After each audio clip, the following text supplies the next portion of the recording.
5AA and 5AB के बारे में बात करना है। ये किसके बारे में बात करता है?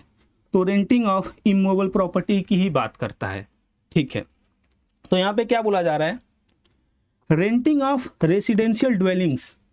रेसिडेंशियल ड्वेलिंग्स मतलब जो रहने के लिए घर यूज हो रहे हैं, समझ रहे हैं, जहाँ पे हम लोग रह रहे हैं वैसे प्रॉपर्टी को रेसिडेंशियल ड्वेलिंग बोलते हैं। ऐसे अगर जो प्रॉपर्टी को रेंट किया जा रहा है तो क्या होता है? तो एक मेरा बात समझ लो, यहाँ पे एफसीएम में कभी टैक्स नहीं लगता है। टैक्स लगेगा तो आरसीएम में या फिर लगेगा ही नहीं। ओके, तो सबसे पहले देखो, अगर जो रेसिपिएंट अनरजिस्टर्ड है तो क्या आरसीएम में टैक्स लगेगा?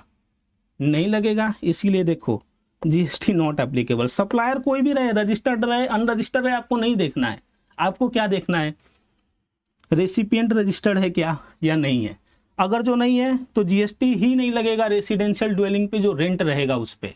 ओके, और अगर जो रेसिपिएंट रजिस्टर रह गया जीएसटी में तो आपको ये देखना है कि रेसिपिएंट जो एग्जेम्पशन 12 है उसमें फॉल हो रहा है क्या।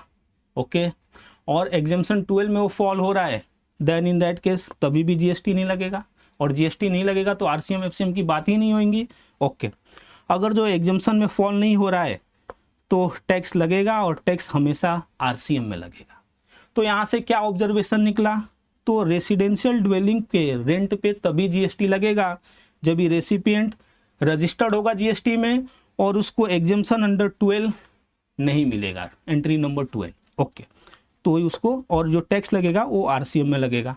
अगर जो रेसिपिएंट अनरजिस्टर्ड रहा तो टैक्स ही नहीं लगेगा साहब। ओके, अभी देखो renting of any other immovable property. Okay, तो ये एनी अदर में क्या आता है भाई?